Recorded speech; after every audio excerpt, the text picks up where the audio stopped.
Hey guys, I'm Fancy, and you're watching the Good Wives Network.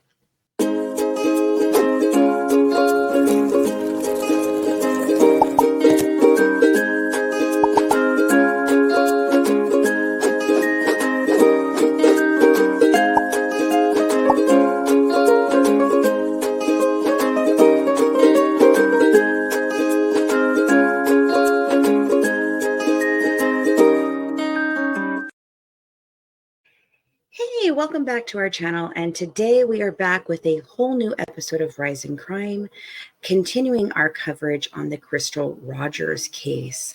Crystal Rogers case broke in 2015 here in Bardstown, Kentucky.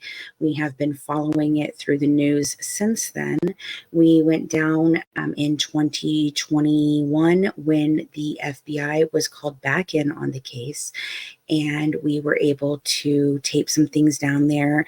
We talked to different members of the community. We went out to where Crystal's car was found, and we also went out to a suspected connected case of the death of Officer Ellis that happened 2 years prior in 2013. So the Crystal Rogers trial of Brooks Houck, Stephen, and Joseph Lawson. Brooks is her former fiance and the father of one of her children. Stephen is one of Brooks's employees, and then Joseph is actually Stephen's son. So they are all three have been indicted for this, and they are going through the court system right now. So the Crystal Rogers trial of Brooke Houck, Stephen, and Joseph Lawson had 5 pretrial motions filed last week. There were 53 pages of documents filed by the prosecutors in court on Thursday. The documents uncover multiple motions made by the 3 defendants. Now, if you remember, Crystal went missing in 2015 on the July 4th weekend.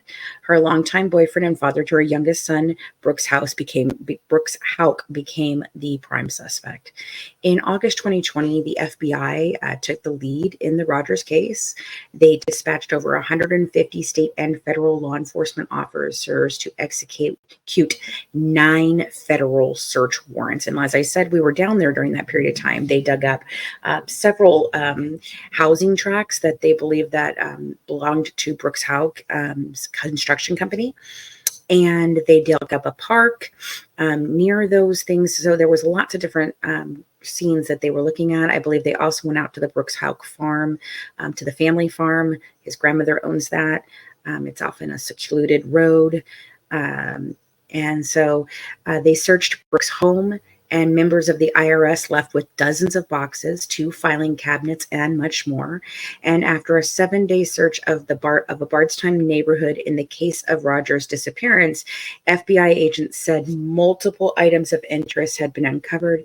The items were sent to the FBI laboratory in Quantico, Virginia, for forensic analysis. So in September of 2023, the arrests were finally made of Brooks Houck and his employee Stephen Lawson and Stephen's son Joseph Lawson. They were arrested in the disappearance and murder of Crystal Rogers. All 3 men are facing conspiracy to commit murder and tampering with evidence. In February of this year, prosecutor Shane Young, he's a special prosecutor, said the discovery in Rogers' case exceeds more than a terabyte of storage. That evidence includes thousands of documents, hours of police interviews, and possible evidence from previous searches from 3 law enforcement agencies. According to Young, it also includes investigative files in 2 other unsolved Bardstown murders. Young has been assigned to prosecute Tommy Ballard, which is Crystal's dad, and Jason Ellis. Now, Officer Ellis was shot and killed in 2013 prior to Rogers and Ballard's deaths. Officer Ellis was shot and killed in 2013 prior to Rogers and Ballard's death. It's hard not to go there, too. Kelly Eastman, Ellis's sister, told WHAS 11's Shay McAllister last September, because there seems to be similar people connected to each case in some ways without saying too much, she went on to tell Shay.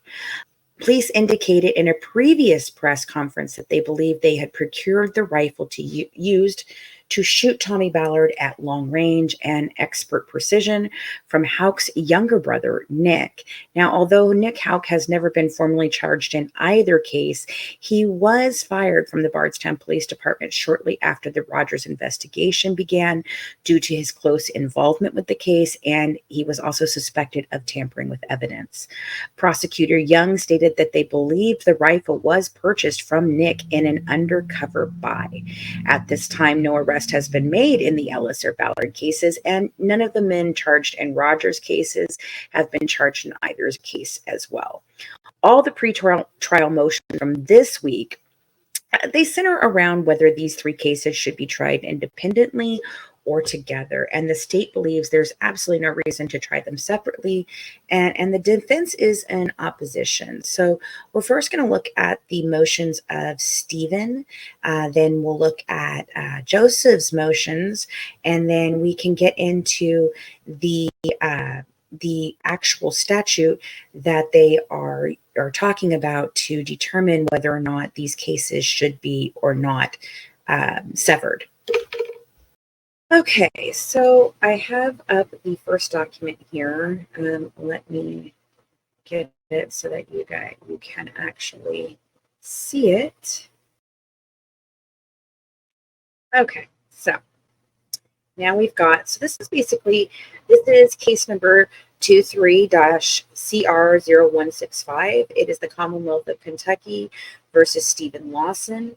As I stated earlier, Stephen Lawson is Brooks Houck's part-time employee.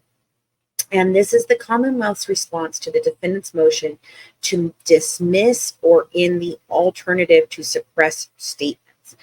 So comes the Commonwealth of Kentucky by Special Assistant Attorney General Shane Young, James Lusowski, and Teresa Young, and in response to the defendant's motion to dismiss or in the alternative to suppress statements, states as follows. So the preliminary facts are Steve Lawson makes two arguments in his motion.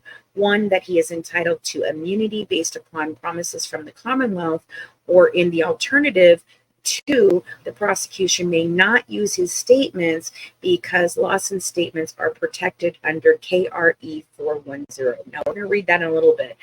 You'll understand what that exactly is. But the Commonwealth will address each argument separately. So first, they're going to address Stephen Lawson is not entitled to immunity. So on June 8th, 2023, Stephen Lawson was arrested on an indictment warning for tampering with physical evidence. During the course of questioning by police, Lawson stated he wanted assurances that his statement would not be used against him. The prosecutor then was brought to the interview. The prosecutor assured Lawson that the statements he made during the discussions would not be used against him. The prosecutor further told S. Lawson that he would be immune for prosecution for the tampering charge if Lawson gave a truthful statement. The prosecutor told Lawson that Lawson would have to tell the entire truth regarding his knowledge of Crystal Rogers' murder. Lawson was repeatedly warned that omissions were the same as not telling the truth. The basic premises of the defendant's motion is Steve Lawson was offered immunity if he talked with the Commonwealth and its agents. This is the defendant's motion, page 8. And that all these documents will actually be in our Patreon. It's in the case files for Crystal Rogers. So as we get these different motions, we've been adding them in there for you. I will add today's, the ones that I'm going over today, in there for you. They should be in by the time that you're watching this. But anyway, going on here, reading the rest of this. Unfortunately, Mr. Lawson misses the entire point of the agreement. Mr. Lawson was offered immunity if he told the truth about what occurred surrounding the murder of Crystal Rogers. Mr. Lawson was told that omissions were the same as his failure to tell the truth. Lawson was also told that if he participated in the murder of Crystal Rogers, that the Commonwealth would try to offer him some leniency if he told, and it's bolded here, the truth. But there was no offer of immunity for any actions surrounding that. That conversation took place with Lawson's attorney, Lawson, prosecutors Shane and Teresa Young, and Detective Luckett at Ted Lavitt's office on June 12th, 2023. Lawson was also told that any offer would also be contingent upon Lawson's continuing cooperation with the Commonwealth, including providing testimony in trial. Lawson's inability to tell a consistent narrative of what occurred on July 3rd, 2015 into July 4th of 2015, and to explain his answers regarding a call that Brooks Houck made to him from the police station were reasons that Mr. Lawson was denied immunity. And we'll be playing that call for you in just a little bit here. Large periods of time of the 2 days were unaccounted for by Lawson. His story regarding the periods of time consistently changed throughout. Based upon this, as well as other witnesses who came forward during Lawson's questioning, it became apparent that Lawson had a larger involvement in Crystal Rogers' murder than he was willing to admit. Oddly, Lawson does not provide in his motion which of his statements is the truthful version of the events on July 3rd, 2015 into July 4th, 2015. Not only does he not provide which version of events is the truthful version, but he also fails to provide the court with any reasoning as to how that version is the truthful version. This is because Lawson is very aware that he lied. Lawson admitted this is a recorded call he made from the jail. That call, made right after Lawson was brought into the Nelson County Jail on December 20th, 2023, shows Lawson was aware of his actions and that he had no deal with the Commonwealth. So it says, S. Lawson, yeah, you was right about a lot of things. Let me tell you, you was. Called party. What do you mean? S. Lawson. Well, you said when I lied, it fucked up my deal. Called party. I know. And so that was Commonwealth's exhibit number 1.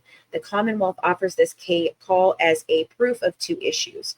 First, that Lawson was aware that he lied to prosecutors. Second, contrary to Lawson's current contention, any deal that Lawson had with the Commonwealth required Lawson to give a truthful statement, not just any statement. Prior to this conversation on the phone, S. Lawson also had this discussion with officers when he was being brought back from Indiana to Nelson County. After Mirandizing Lawson and his waiving his rights, Lawson started talking to officers about his current situation. Detective Luckett, the one thing I don't want you to think, being totally, you've already negated your deal, okay? Being totally truthful now will only help you. S. Lawson. I don't know what you're talking about, sir. Deal was based upon 100% the truth. We kept getting lies, so the deal was off. S. Lawson. Okay. Detective Hardin. So the word negated is simply saying, and then it cuts off there. Later in that conversation, they go on to account more. S. Lawson. And I told you from the word get-go that I wanted to be on your team. Have I not told you this, sir? Detective Hardin. Yes, you have. And you also lied to us multiple times. S. Lawson. And did I agree with that, sir? Detective Hardin. You have to understand our position here. Just because you say you want to be doesn't mean you are. So S. Lawson, well, okay, I understand. So that was entered as Commonwealth's Exhibit number 2. The burden is on Lawson to demonstrate that he had an enforceable agreement with the prosecutors. If he desires an evidentiary hearing on the issue, he needs to first provide this court with which of the statements is the truthful statement. He bears the burden of establishing this first, and then the Commonwealth will provide clear and convincing evidence that Lawson is not telling the truth. If this is the purpose of the hearing in this court, the burden is on Lawson to lay out which version of his statements that he provided was the one that entitled him to immunity. Obviously, the Commonwealth is convinced that parts of Lawson's statements are truthful. As an example, Lawson finally admitted that he was recruited by Brooks Houck to move Crystal Rogers' car. Based upon Lawson's movements the early morning hours of July 4th in 2015, after he had just spoken to Houck on the phone. The Commonwealth does not dispute that Lawson was at the location where Rogers' vehicle was later found.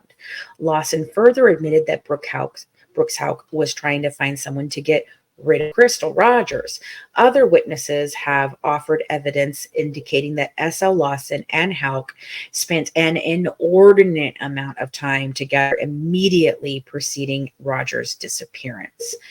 Also, witnesses have come forward to confirm conversations they had with S. Lawson, which indicate that Houck was trying to recruit Lawson or get Lawson to recruit someone else to get rid of Rogers.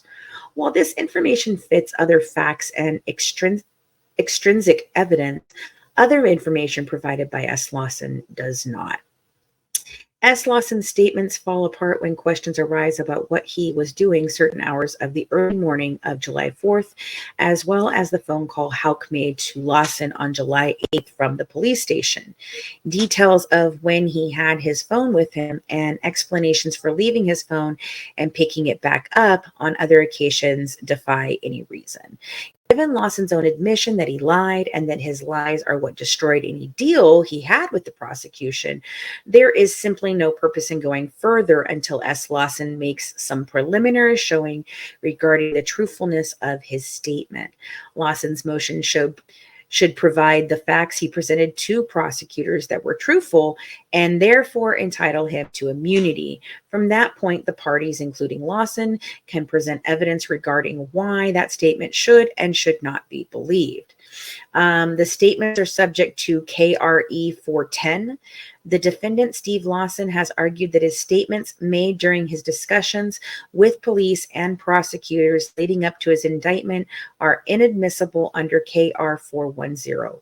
The applicable portion of K1 410 provides evidence of the following is not in any criminal proceeding admissible against the defendant who was a participant in the plea discussions. Number 4, any statement made in the course of plea discussions with any attorney for the prosecuting authority which do not result in a plea of guilty or which result in a plea of guilty later withdrawn. The Commonwealth concedes that all discussions with Steve Lawson made after the prosecutor entered the room on June 8th would be discussions contemplated toward reaching an agreement. Those discussions with the prosecutor formally ended in November 2023, and Lawson's attorney was aware he was being indicted on additional charges. This was the last time prosecutors agreed to any discussions with Lawson in contemplation of any agreement. Prior to that date, the prosecutors had clearly relayed to Lawson's attorney that Lawson had not answered certain questions until he filled those holes. There was no agreement. However, there are multitude of Lawson's statements made before and after that time that are admissible. The purpose of KRE 410 is to allow a bargaining process whereby the Commonwealth and the accused seek a concession for a concession. They're stating Roberts versus Commonwealth, 896, blah, blah, blah.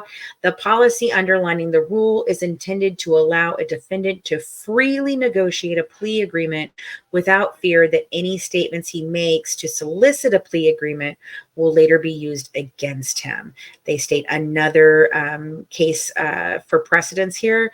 The Commonwealth sought to negotiate an agreement with Lawson to recommend a dismissal of the tampering charge if Lawson would fully cooperate with prosecutors and provide a truthful statement.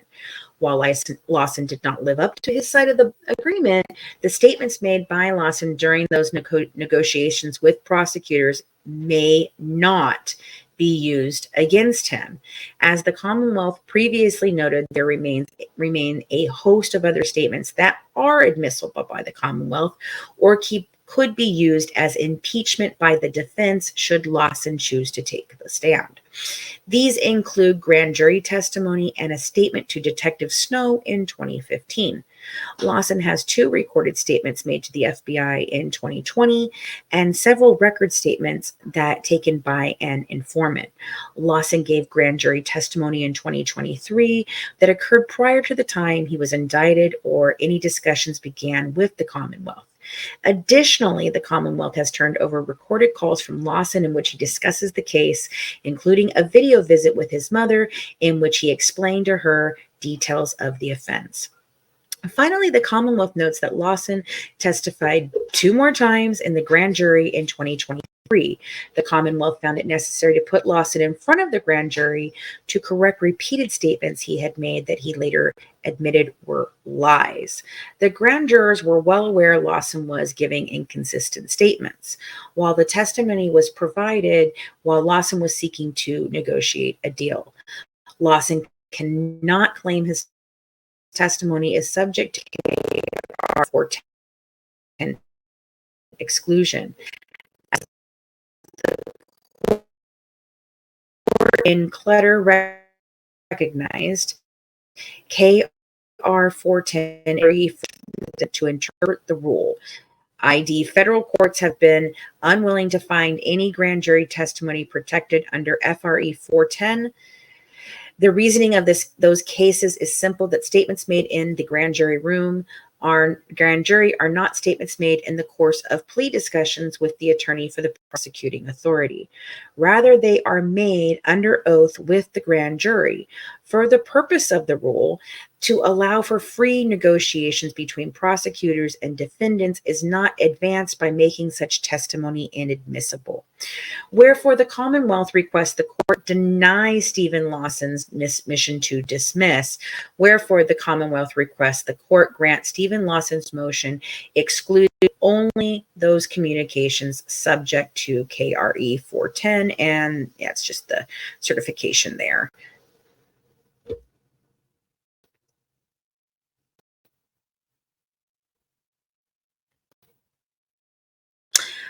So that document basically was Stephen trying to have his prior conversations with the prosecuting attorney and detectives thrown out based under the KR 410 law, which is a Kentucky law.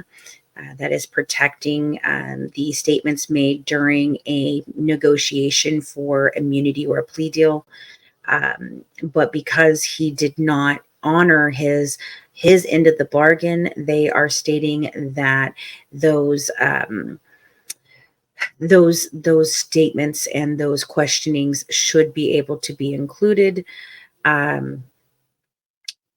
And then they're also stating that, yes, they understand that the ones that were during the period of time when they were negotiating can't be used necessarily, but he's testified several times before the grand jury. So they're stating that, he can use that the state can use those.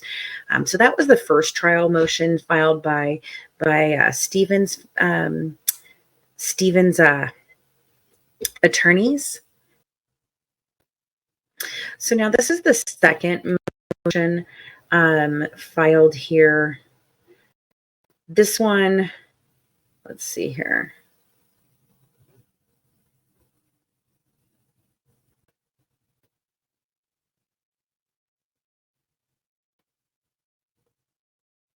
Oh no, this is the longer one.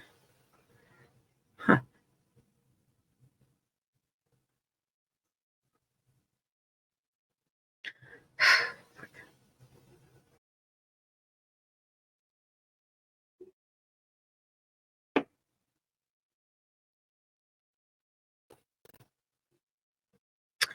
So the next document that we have here is the document of consolidation from Stephen Lawson. So this is just a 3-page document, same case file, Commonwealth versus Stephen Lawson. And so this one says, comes the Commonwealth of Kentucky by Special Assistant Attorney General Shane Young, James Lusowski, and Teresa Young, and in reply to the defendant's objection to consolidate, states as follows. The defendant, Stephen Lawson, has simply adopted the objections offered by Houck. To do so in his position is both confusing and illogical. Much of Houck's objection is based on the concept that if he is tried with Stephen Lawson, Houck will be precluded from introducing statements made by Stephen Lawson, which are protected by KRE 410. Given that Lawson has joined in his motion, the Commonwealth reminds Stephen Lawson that the rule creates a privilege for him. KR 410 is modeled upon FRE 410, and as such, the Kentucky Supreme Court has relied upon federal precedent in interpreting our rule. So we're back to Clutter versus Commonwealth. In examining the federal rule regarding negotiations, the United States Supreme Court reasoned that FRE 410 created a privilege of the defendant, and like other evidentiary privileges, the privilege could be waived or varied at the defendant's request. They state another case precedent here, United States versus Mezzanotto. States thus, if Stephen Lawson wishes to waive his privilege regarding KRE 410, all the parties can explore his statements. Of course, this would require all parties to comply with the applicable law and the rules of evidence for the purpose of introduction. However, if Stephen Lawson wishes to waive his privilege, that solves not only his problem, but also that of his co-defendant Houck. As such, joinder is more than appropriate. As for the issues regarding redaction of the statement, the Commonwealth is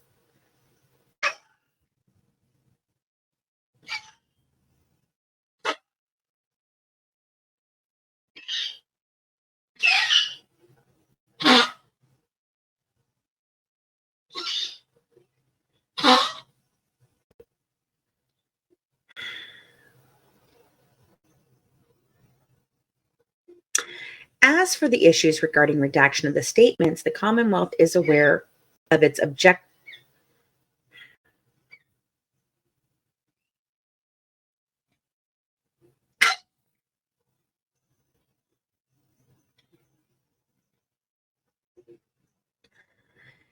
As for the issues regarding redaction of statements, the Commonwealth is aware of its obligations to redact testimonial statements under Burton versus United States is the precedent case there. Any statements that are subject to redaction will first be submitted to the court for review to determine whether the redaction is sufficient. If the court determines that a testimonial statement is not sufficiently redacted for the purpose of trial, the court can exclude it. Separate trials are unnecessary to ensure that such evidence will not be admitted. Wherefore, the Commonwealth requests the court join the defendant's case for trial. So basically, they're stating, this is saying that if they join them, then there's a possibility that they cannot use certain statements from Stephen Lawson for Brooks Houck's defense because they're protected under KRE 410. But if he is to waive those, then everyone will have access to the statements and they can use them all.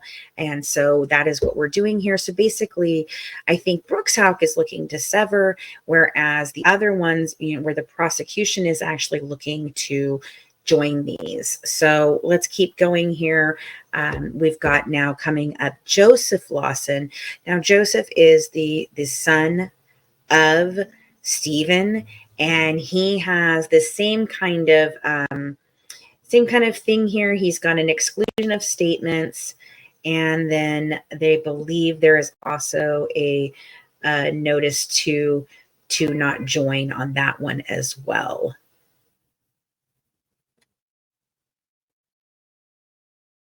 So first we have the Commonwealth's response to the defendant's motion for severance of co-defendants or exclusion of statements now in the Joseph Lawson case. So comes the Commonwealth of Kentucky by Special Assistants Attorney General Shane Young, James Lasowski, and Teresa Young. And in response to the defendant's motion for severance or exclusion of co-defendant statements states as follows. The cases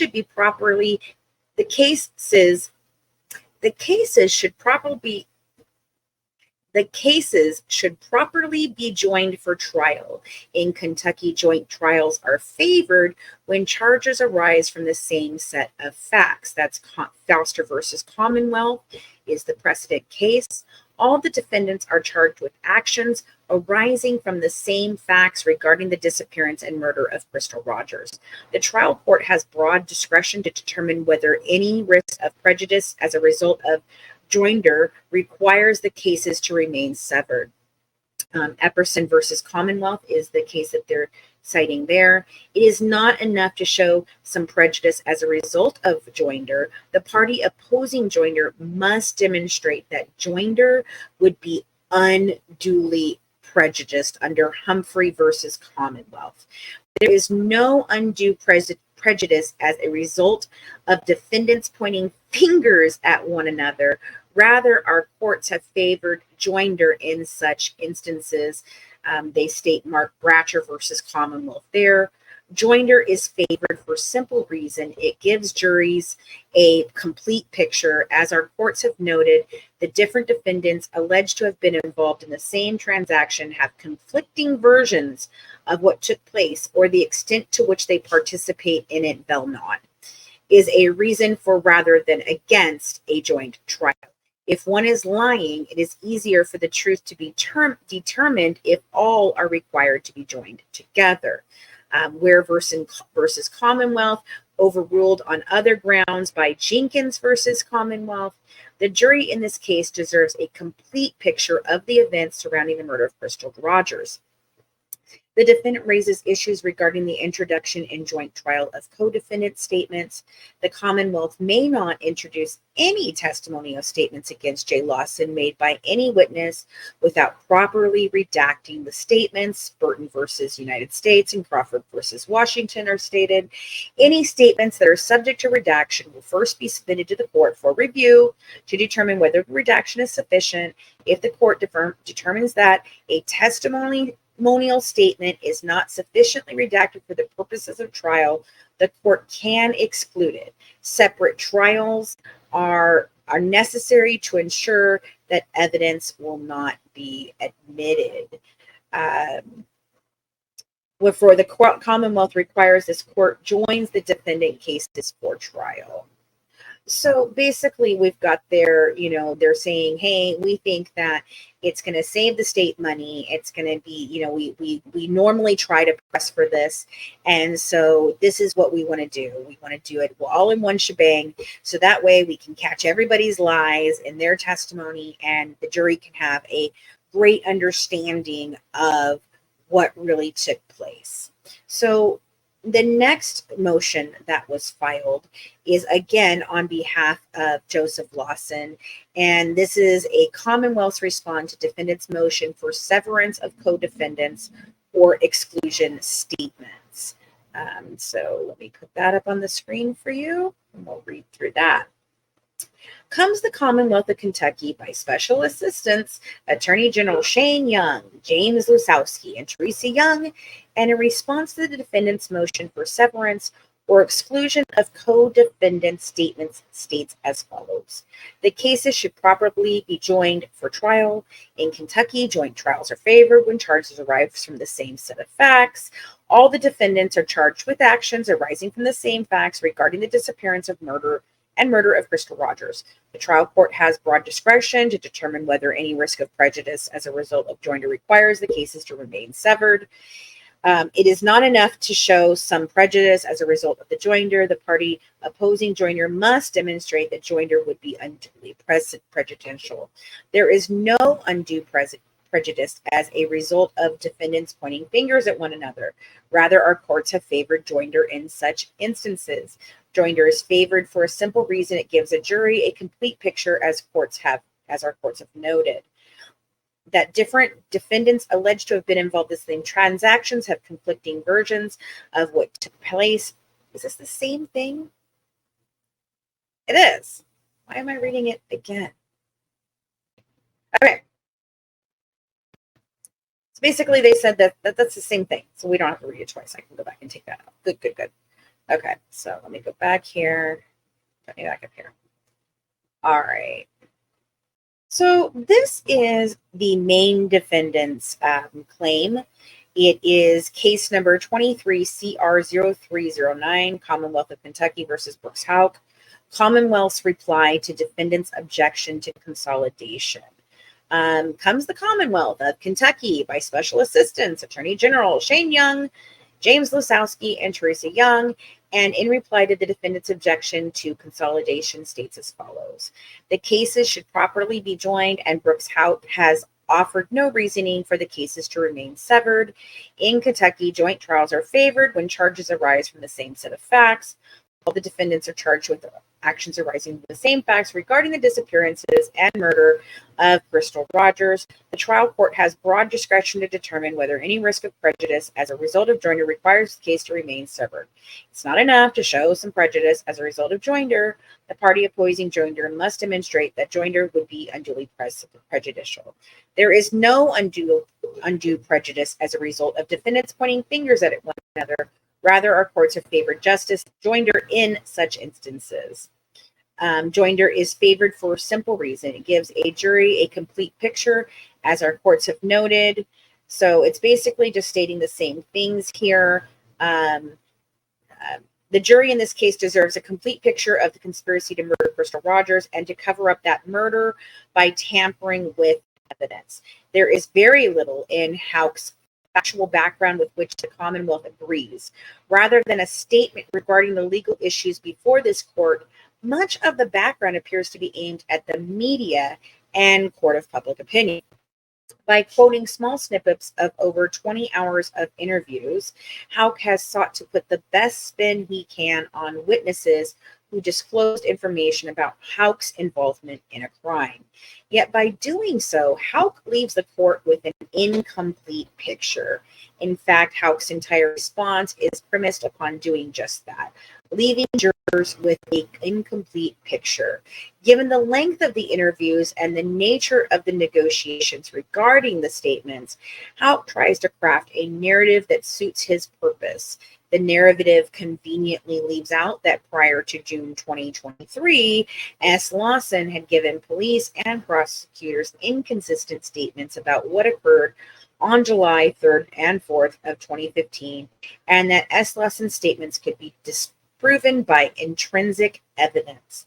Houck ignores that there are over 20 hours of interviews with S. Lawson, and during those interviews, S. Lawson comes and goes as he pleases, calls his attorney, has his attorney present, is offered breaks, and generally had a congenial relationship with those posing questions to him. Both S. Lawson and J. Lawson are told repeatedly that any deal they make is dependent on being 100% truthful, and that S. Lawson has to be confronted with the proof of his lies over and over before Lawson admitted his own involvement. Pursuant to KR 410, statements made by both Joseph and Stephen Lawson are subject to exclusion. The applicable portion of KR 410 provides evidence of the following is not in any criminal proceedings admissible against the defendant who was a participant in the plea discussions. Any statement made in the course of plea discussions with any attorney for the prosecuting attorney which do not result in a plea of guilty or which result in a plea of guilty later withdrawn. The policy underlying the rule is intended to allow a defendant to freely negotiate a plea agreement without fear that any statements he makes to solicit a plea agreement will later be used against him. That's a new precedent there, Misi versus Commonwealth.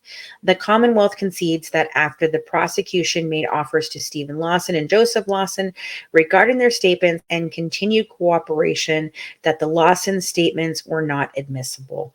KR 410 is modeled upon FRE 410, and as such, the Kentucky Supreme Court has relied upon federal precedent in interpreting our rule, Clutter versus Commonwealth. In examining the federal rule regarding negotiations, the United States Supreme Court reasoned that FR 410 created a privilege of the defendant, and like other evidentiary privileges, that privilege could be waived or varied at the defendant's request. United States versus Mezzanato is referenced again. Thus, if either of the Lawsons testifies and wishes to discuss the interviews in his testimony, the privilege is waived and all parties may pose questions regarding those. The Commonwealth recognizes that it may not use the statements received from S. Lawson and J. Lawson for any purpose. Although seemingly recognizing this, Houck's strong desire to be tried separately leads him to present diametrically opposing arguments. On that one hand, Houck contends that the Commonwealth has no evidence against him, with the exception of the statements of S. Lawson and J. Lawson. These are not admissible against Houck or the Lawsons. Given this belief, Houck should prepare his argument for directed verdict and move forward. On the other side of his argument, Houck argues that he must be allowed to introduce the statements. The interviews of Joseph and Stephen Lawson are not admissible in the trial.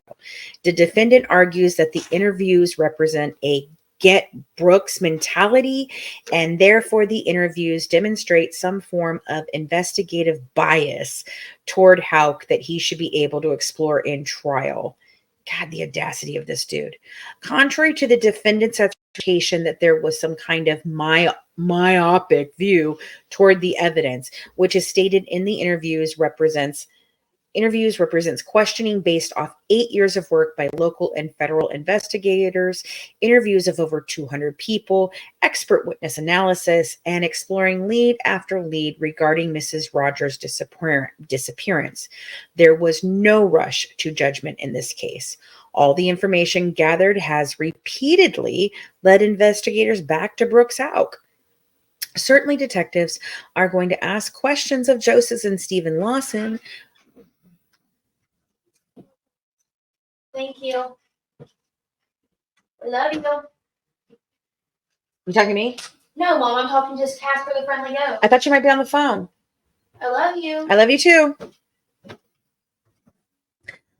Certainly, detectives are going to ask questions of Joseph and Stephen Lawson when extrinsic evidence indicates the Lawsons were involved in moving Mr. Rogers' vehicle. When extrinsic evidence indicates that Lawsons were involved in moving Ms. Rogers' vehicle on the night she disappeared. Joseph and Stephen Lawson have no real relationship with Ms. Rogers. Their only tie to Ms. Rogers is Brooks Houck, their employer. Just prior to S. Lawson's movements down the Bluegrass Parkway where Crystal Rogers' vehicle was found, S. Lawson called Brooks Houck. When this is coupled with the other evidence gathered in the investigation of the case, Brooks Houck is the person of interest for the purpose of these interviews. If Houck is interested in presenting a defense that he was the only target of the investigation and that everyone was being given an opportunity to get out of trouble in order to pursue him, he must be prepared to allow investigators to explain their questions and the evidence that supported the questions. As Detective Snow told him on July 8th of 2015, Detective Snow, did I not tell you when you came in here today, you are the main person of interest? And I told you you were the main person of interest because you were the last person to see her alive. I went through your timeline with you and explained there's gaps in your timeline. On July 13, 2015, after listening to Houck complain regarding the investigation, Detective Snow reiterated to Houck, currently, you are the most likely suspect. You are her boyfriend, and you were the last person to be with her. Detective Snow also reiterated that Houck's lack of timeline was a concern. Detective Snow repeatedly focused upon Houck from the beginning, but he had a reason to focus upon him, and he explained that reasoning. This is true of all investigations in this case who asked witness after witness about Brooks Houck. This is true of all the investigators in this case who asked witness after witness about Brooks Houck. There are numerous examples of investigators telling those they interviewed in the case that Brooks Houck was the individual they were focusing upon. If Houck wishes to explore this at trial, he may. However, he should be prepared for follow-up questions in which investigators provide all the reason their investigation focused upon Houck and his family. By advancing his present argument, Houck is attempting to create a false picture for the jury. He is seeking to pull statements out of interviews to show he was targeted, but those statements cannot be viewed in a vacuum. In fact, the statements used by Houck in support of his motion are not even accurate. This is the danger of picking and choosing little snippets of the statements, which, when taken out of context, create a false narrative. As an example, on page 5 of Houck's response at VR 35740, Houck quotes Mr. Young as follows. Mr. Young re-entered the room. I'm listening to this. I'm going to call bullshit on this. Why the fuck would you tell that story? You need to cut the bullshit and you need to come fucking clean. I'm giving you blanket immunity. Take advantage of it. That statement is not only inaccurate, but it lacks context. At the time the statement was made, detectives were asking S. Lawson about a call Houck made to him from an interview that occurred on July 8th of 2015. Young actually said, Mr. Young re-entered the room. I'm listening to this. I'm going to call bullshit. Okay? I'm going to call bullshit. All right. Here's why I'm calling bullshit. You sat here and you told us that Joey called you and asked you to call Brooks. You're shaking. You know what the problem is. You sat there and Joey asked you to call Brooks and tell him that the job is done, right? So why the fuck would you, when Brooks calls you, go, I was calling you looking for an apartment? Why the fuck would you tell that story? You need to quit the bullshit and you need to come fucking clean. I'm giving you a blanket immunity. Take advantage of it. The section that is bold is the section of the statement that Houck's response conveniently chooses to leave out. S. Lawson has already told detectives in that same interview that the call in the early morning of July 4th, 2015 was to tell Brooks the job is done, i.e., Crystal Rogers' car is moved. However, in that same interview, S. Lawson could not explain why, when he was called by Houck on July 8th of 2015, while Houck was in an interview with Detective Snow, he made up a story about the July 4th phone call. Obviously, Houck chose to admit that section because it was damning to him. However, it is impossible to understand this conversation. However, it is impossible to understand this conversation and the statements being made without giving it context. Since Houck knows that even in separate trials, the Commonwealth cannot introduce S. Lawson's statements implicating Brooks without running afoul of the confrontation clause. Houck is trying to have his cake and eat it too. On page 12 of Houck's Respond, he does such a poor job of recounting what was said in the interview that it is difficult to imagine how anyone listening could provide that account. Houck's account, Joseph Lawson, what can you all do for me? Detective TH, we can talk to Shane. Long term, we can get you out of here. Accurate statement. Joseph Lawson, what can you all do for me? Detective BL, we have contacted Adult Protective Services. Okay. Our goal would be to keep you healthy, to keep you out of jail, to keep you as a witness living. Detective TH, go back to living your life. Detective BL, and to keep you as a witness who's living. Our goal is to protect you. Joseph Lawson, I need help while I'm in here right now.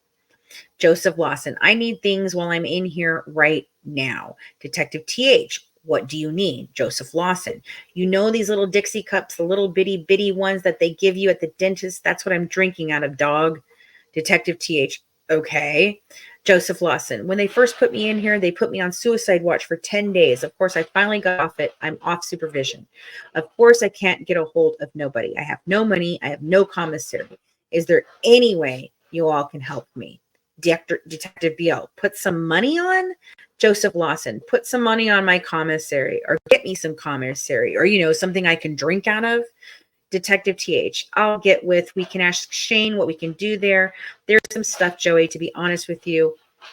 I don't know what we're allowed with someone who's already in jail. What we're talking about, what we could do for you, we're talking long term. We're talking about getting you out of here. Detective Hardin then tells Joseph about checking the legality of helping him get a cup or some commissary, referring back to talking to Shane. The reference to talking to Shane is about asking Shane if they can get Joseph Lawson a better cup or $20 on his commissary. Later on that same page, Houck's account. Detective BL, Steve Lawson is already cooperating, but it would help us if somebody would tell what Steve has already told us. Accurate statement. Joseph Lawson has just told the detectives about a witness who previously resided with S. Lawson that he thinks the detective should go see. Detective TH, I guess, are you saying that she can shed light on this case? Joseph Lawson, I'm saying she could shed light. I'm saying she could shed a lot of light on this case. Detective TH, just from hearing what Steve has to say, or what? Joseph Lawson, from hearing what Steve has said, or she heard Steve say. Detective TH, the thing is, Steve is cooperating. I don't know that it would help us if somebody would tell us what Steve has already told us. Contrary to Houck's contention, they did not tell Jay Lawson that they needed somebody to tell them what Steve had already told them. In fact, they told Jay Lawson that if this witness was just repeating what Steve had said, she may not be helpful. Also, contrary to Houck's response, the entire conversation is in reference to another witness, not a reference to Joseph Lawson. Surely, if this get Brooks mentality exists, there is no need for Houck to misquote interviews or to take words out of context to support his narrative. Finally, on that same page, Houck writes a quote from Detective Luckett. Shane Young set up this meeting at the jail here for us and you. This is not at all what was said. What Jay Lawson actually said, I know you all have the power to get some coffee back there, to get me some noodles back there. Everyone laughs because you all had the power to set this up for me to come here, Grayson County Jail, instead of Nelson County. Detective Luckett responded. Detective Luckett responded, Shane did. Lawson was not talking about the prosecutor setting up the meeting. He was talking about getting sent to Grayson County instead of Nelson County. In fact, this conversation was surrounded by discussion that detectives could not make any deals with Joseph Lawson, and he would need his attorney to contact the prosecutor when he got his attorney at arraignment. Certainly, this conversation appears to be mischaracterized by Houck in an effort to bring it within KRE 410. However, the conversation of August 2023 is not, or August 28th, 2023 is not. Detectives made it clear to Jay Lawson that he did not have an offer and that anything they did would have to go through the prosecutor. Jay Lawson was told that they were interested in talking to him when he got an attorney. Why Houck's misquotes the conversations in order to characterize it as a plea negotiations is a mystery. Houck's response shows a tremendous concern for his co-defendant Jay Lawson and his well-being. Houck implies that not only were Jay Lawson's Fifth Amendment rights disregarded by the police, but also that Jay Lawson was forced to endure some form of physical discomfort to which he was unaccustomed. The Commonwealth in no way states this to embarrass Jay Lawson or to disparage him, but rather to correct the false picture created by Houck regarding the interview. The discomfort that Jay Lawson expresses about his physical state during the interview with detectives was unfortunately a normal physical state for him at the time. When officers went to arrest him that day, Jay Lawson was already in the physical state, which he describes in the interview. Because of this, the interview was conducted outside. During the interview, Jay Lawson smoked, drank a Mountain Dew, and appeared to be comfortable with how he was. Although he mentioned problems he was having, they were not the result of being held by the police. At the end of the interview, detectives released Jay Lawson and asked him if they could take him to a hospital. Jay Lawson's response was, "No, I'm fine." Then they took him back to where he was residing. After that night, police did not encounter Jay Lawson again until August 15th of 2023. At that time, Jay Lawson had allowed his physical state to deteriorate to near death. This is just another example of Houck manipulating facts to support his narrative. More importantly, the evidence sought to be admitted by Houck does not meet the most basic criteria for admission relevance. KRE 401 defines relevant evidence as evidence having any tendency to make the existence of any fact that is of consequence to the determination of the action more probable or less probable than it would be without the evidence. If we had gained evidence which was utilized at trial from the interviews of S. Lawson and J. Lawson, Houck would certainly have a better argument that he should be able to explore the nature of the interview. Obviously, though, any promises made and leniency would all be relevant. That did not happen. There is absolutely nothing relevant in the interviews because they will not be utilized at trial. Houck, with his snippets, says the interviews are representative, get Brooks mentality that he ought to be able to explore.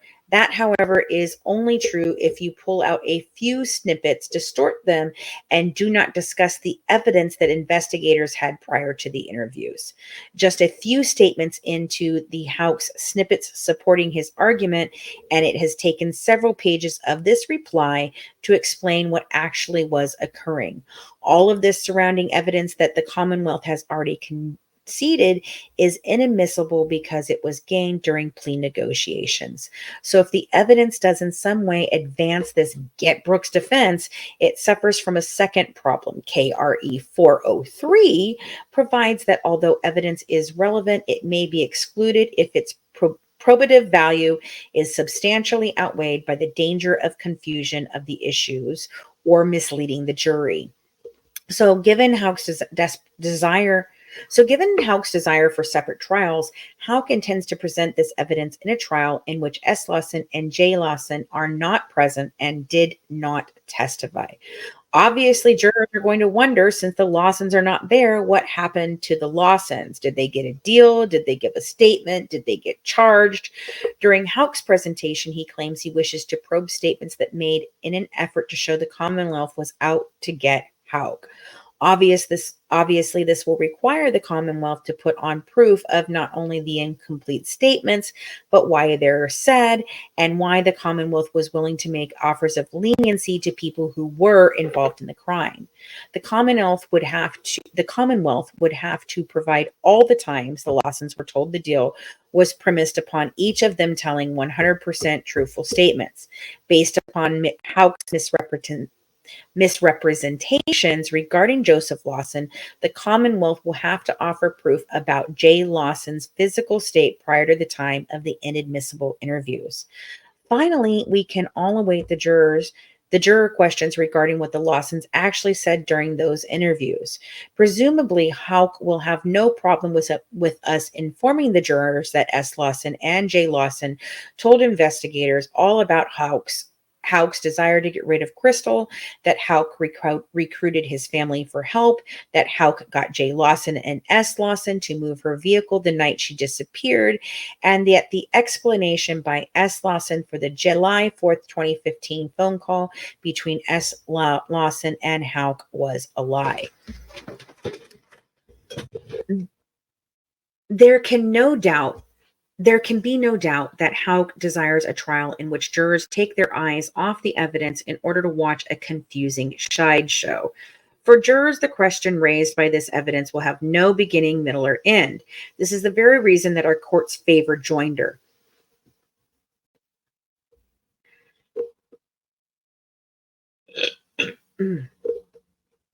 By joining the cases, the jurors will get a complete picture of what occurred.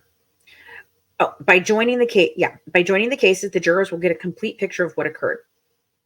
Nor would Houck be denied a defense by a joint trial.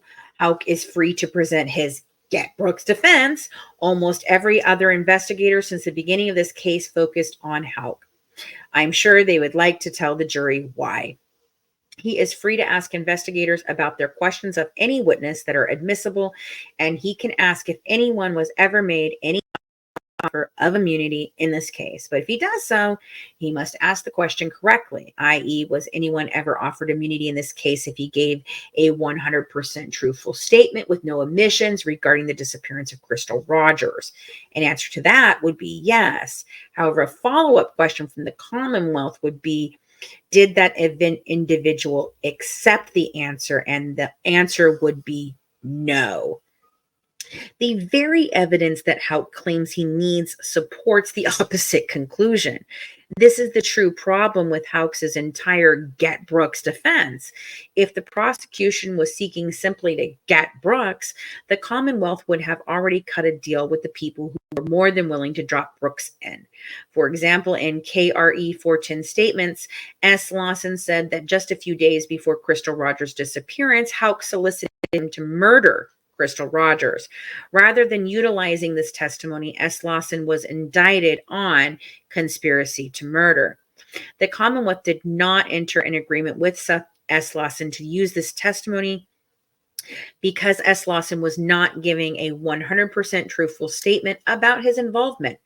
If the cases are severed and Houck is allowed to present a get Brooks defense, the Commonwealth requires this court allow the Commonwealth to present evidence in rebuttal consisting of statements made by J. Lawson and S. Lawson that incriminate Houck.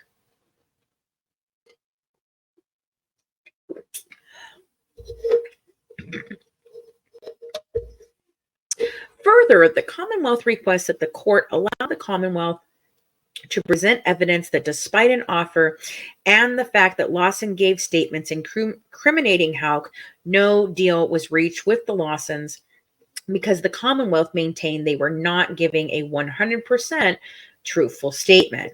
After 8 years of lies, deceit, collusion, and cover-ups, the Commonwealth was not seeking to get Brooks, but simply to have someone tell the truth. The landscape of the trials as to the admissibility of his co-defendant statements does not change if Houck is tried by himself. The defendant has argued that he cannot expose bias of witnesses and the inconsistent statements they made if the defendants are joined together. Houck's argument is certainly a novel one, that he seeks to introduce evidence which is inadmissible against him for the sole purpose of questioning its veracity. Whether they are tried together or alone, the admissibility of the evidence remains the same. To be clear, any testimonial statements made by J. Lawson and S. Lawson are subject to redaction to eliminate references which would incriminate co-defendants. However, their prior numerous statements outside of those which are subject to KR 410 are admissible for the purpose of impeachment if either of them chooses to take the stand. Neither the Commonwealth nor Houck can call them as witnesses, regardless of which defendants are tried together. So first, assuming the Lawsons choose not to testify, the Commonwealth cannot envision how the statements would be admissible. The circumstances of the statements which are made are promises of leniency would prevent either party from introducing the statements as a statement against penal interest. A statement given under the promise of immunity from charges the defendant was currently facing is not a statement against interest. Since such statements may be self-serving or for the purpose of currying favor with the prosecutor, the statements lack trustworthiness to be admitted as a statement against penal interest. United States versus Jackson. A statement is considered to be against the declarant's penal interest when the statement exposes the declarant to criminal liability. Fisher versus Commonwealth. Although both Joseph and Stephen Lawson implicated themselves in their statements, the statements were made in the hopes of avoiding criminal liability. As such, the statements cannot be admissible by either party as a statement against interest. Perhaps in the alternative, Houck is arguing that he is not offering the statement for the truth of the matter asserted by the Lawsons, but rather for the purpose of showing the effect the detective statement had on the listener. This, however, suffers from two problems. First, no matter what type of cautionary instruction is offered by the court, given that the Lawsons are directly discussing the facts of this case, it will be impossible for jurors to follow such an admonition. Second, it is simply not relevant to any issues in the fact of the case. If the Commonwealth is not introducing the Lawsons' statements against Houck, there can be no purpose for Houck to explore the circumstances under which their statements were made. S. Lawson and J. Lawson got nothing out of their offers from the Commonwealth. The other scenario would be if either of the Lawsons choose to testify in either a joint trial or one that is severed. Unlike a scenario in which one of the Lawsons chose to accept the Commonwealth's offer, since the Lawsons rejected the offer, any testimony they now would give at trial would be motivated by their own purposes. The cases cited by the defendant in the support of his argument deal with a bias of a witness against him. All the defendants in this case have the same motivations in any testimony they may give to protect themselves. They have no motive to testify favorably for the Commonwealth. The parties have been returned to where they once were. Neither S. Lawson nor J. Lawson will have their statements utilized against them. Further, Houck is the primary beneficiary, as both their statements expose Houck to tremendous criminal liability. If the Lawsons choose to testify in a trial against Brooke Houck, Houck can explore any promises made to Lawsons or any reason they may have bias, but he cannot explore promises made to them which they did not accept. Obviously, if either or both of them testify, that decision would not be based upon a promise of leniency, as they both chose to forego those promises to proceed to trial. Perhaps illustrative of the issues at a play in a joint trial is Bractor versus Commonwealth. In this case, the defendant claimed a letter he received from his brother Philip should have been admitted during trial in order to show his brother was under pressure to concoct a story in return for reduced sentence. ID. The letter Bractor received from his brother stated, "What I'm going to write has to stay between us, regardless of who may ask you anything about anything, okay? First, Butler, assistant Commonwealth attorney, says to my lawyers, if I give them a story they can believe, he'll give me 25 years. But if I don't get up and testify the same way in court, he'll give me life without parole. He says if I don't give a statement, then I'll die and you'll walk." ID at 342. The trial court excluded the letter from trial, finding the letter was not admissible as protected under KRE 410.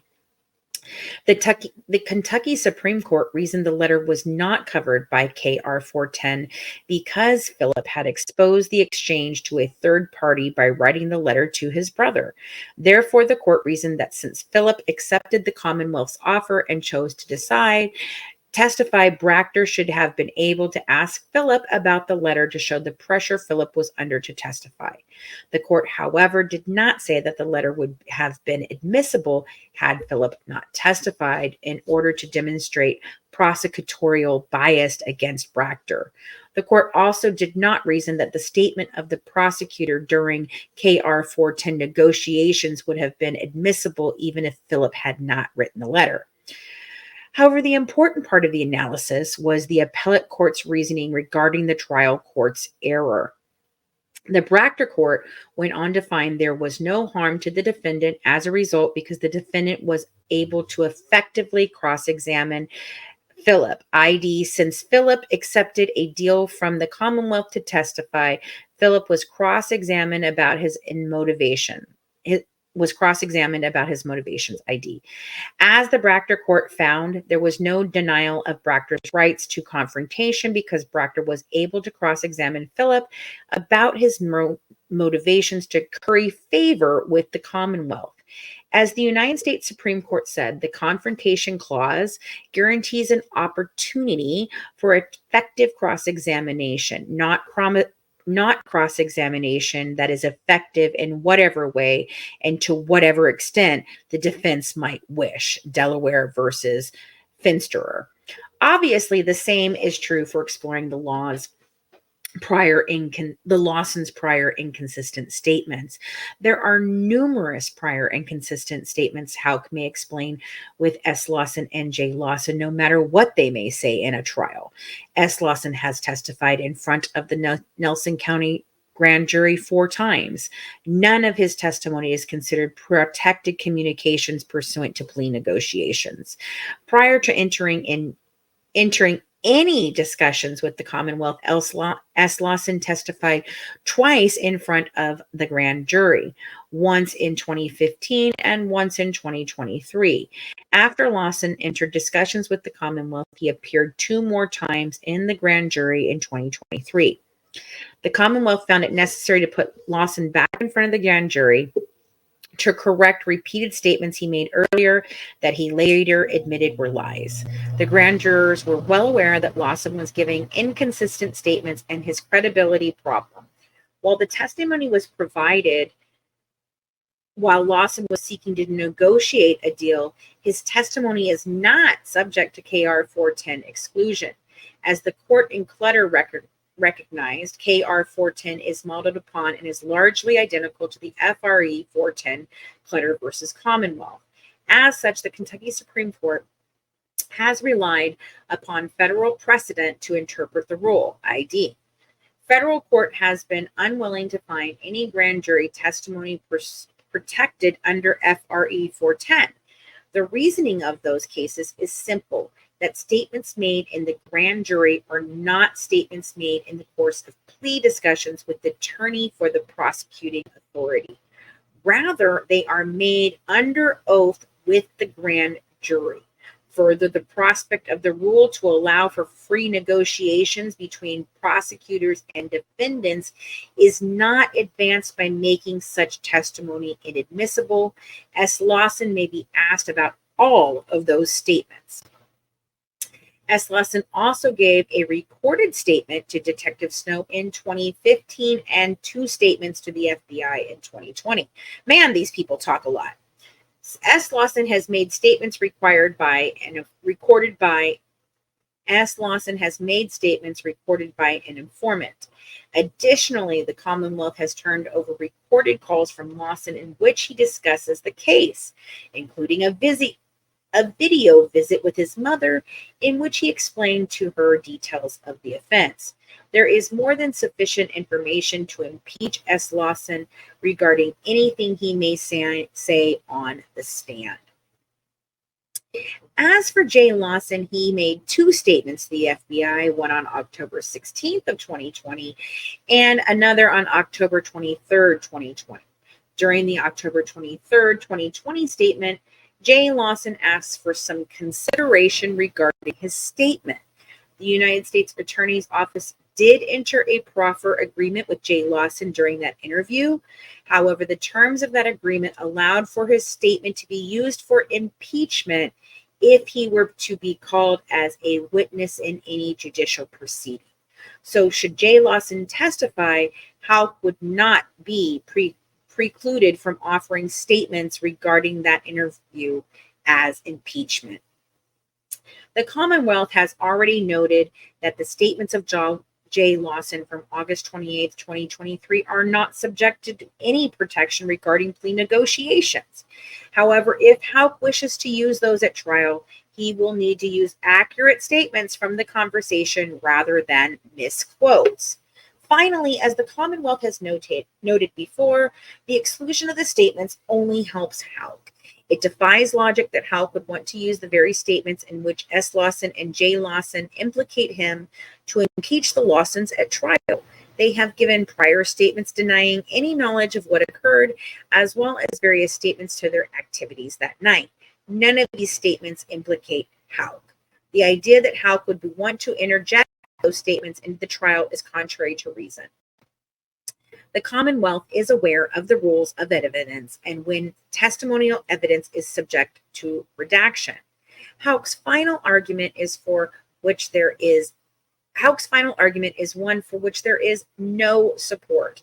The Commonwealth has already conceded that the Commonwealth cannot introduce statements made by the Lawsons made pursuant to KRE 410. Further, the Commonwealth may not introduce any testimonial statements against Houck made by either J. Lawson or S. Lawson. Without